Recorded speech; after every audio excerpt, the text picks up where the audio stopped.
What's going on, guys? If you hear some wind from the fan, it is still summer in Australia when I'm recording this, so it's a bit hot. I need this fan or I'm gonna die. Now, there aren't many rules in street photography, but I feel like there's a lot of unwritten rules or guidelines, if you will, that me and other photographers, especially good photographers, use. Some of them don't, some of them do, a lot of them do. Really depends. This is not just based on making a photo better, but it could be based on ethics, and I do have some exceptions, of course. Now, I'm not a seasoned veteran in street photography, but I have been shooting it for a couple of years, and these are just a couple of things that I try and steer away from. I try not to shoot, depending on ethics and depending on if the composition's good enough to be a good street photo, I guess. First one is people on their phones, and more specifically, people scrolling on their phones. This is pretty self-explanatory. Someone on their phone in their own world, totally oblivious to you taking a photo of them, is low-hanging fruit, in my opinion. To add to that, it's very over-captured. Everyone takes these photos, and I feel like they're even worse if they're taking at longer focal lengths. They're really boring, and people do them all the time. Especially in night street photography, you use the phone light as a light on their face, and it's just so overly done.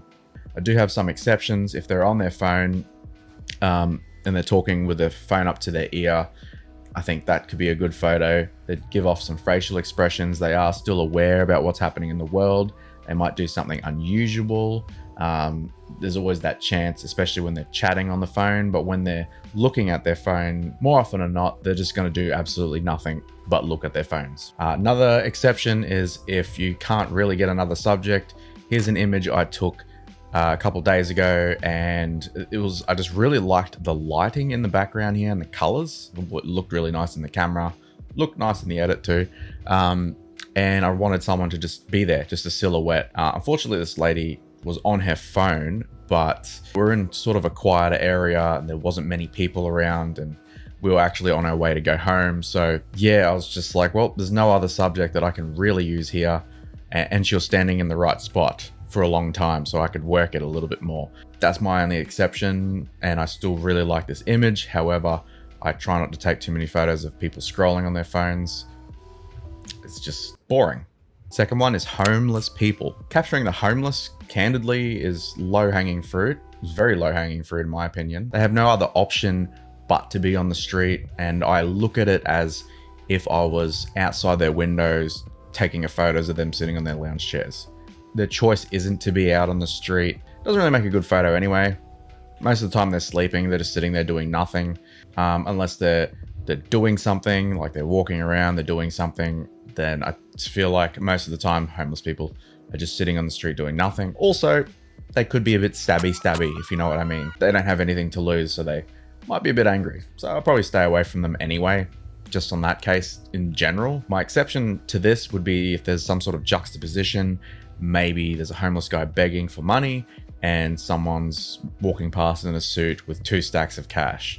Yeah, that could be one of the exceptions. There's probably a lot of examples out there.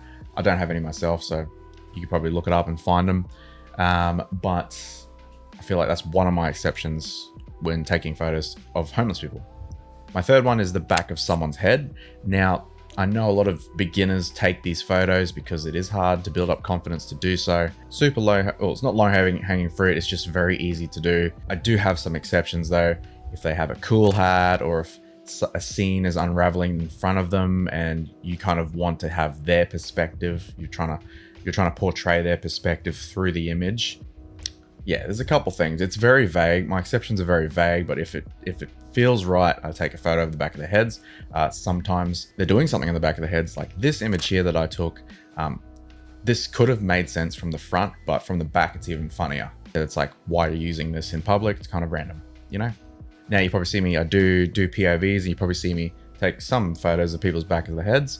That's just because sometimes I'm trying to build up my confidence, so I kind of warm up by doing so, or I just take it because the light's nice, but I don't really use the photo after the fact. I don't post it on Instagram or anything. It's just one of those photos where I'm like, oh, the light's kind of nice, and that's about it. This photo here, for example, I just kind of liked it because all the colors kind of matched up, and there wasn't really much of a face that I could put in there. But for the majority of it, I don't kind of stand back and shoot the back of people's heads because it's easy. I don't do that as often as I try not to do that as often. That's the whole point of this video. Things I try not to do. My bad. Last one is children. Now, I don't shy away from taking photos of children. However, I try not to take too many photos of children for obvious reasons, but kids express themselves very loudly, unlike adults. It gives me nostalgia of, you know, me being a kid, the curiosity of kids. You know, it's very interesting. And they always do the weirdest things, like they'll be doing a handstand in the middle of a restaurant. Like you wouldn't see a guy, like a fully grown man doing that. Like that would be weird as shit. So I find those moments kind of fun. They always do goofy shit, basically. And they can become very great subjects for a photo, especially if the photo is very chaotic and they're doing something really weird. Maybe the kid's doing a cartwheel while someone's getting punched in the face. That's hilarious. But I try not to take too many photos of them unless I connect with it, unless I know that the image is going to be good. There's a lot of photos I probably do take that I don't publish, that I end up deleting. And obviously, parents and other bystanders don't know your intentions with the photography. So you do have to be aware of that. And I know my intentions. I know that they're good. I know that I'm not trying to exploit them in any way, but other people mightn't think that. One strong rule that's very straightforward that I don't do, especially shooting in the Gold Coast, is bathing suits. There's kids in bathing suits everywhere. I steer away from that because for obvious reasons, I wouldn't want to post that, and I wouldn't want anyone's parents thinking that someone's taking photos of their kids in swimmers and posting it online, because that could be, I mean, that's terrible either way. Like, this doesn't matter. It's just bad. I don't feel like you should. If you can't see it's revealing or anything, I think it should be okay.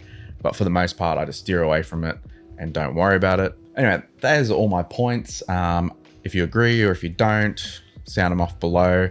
Thanks for the algorithm boost if you do that. If you got any other rules that you go by yourself, let me know below. Especially if you're more experienced than me, you have better photos than me, whatever. Would like to know myself. In terms of street photography and talking about it, I do make POVs, so you can go check them out. Here's a street photography playlist. Yeah, cool. If you don't go out and take shit photos, you'll never take any good photos. Have a good day. See you in the next one.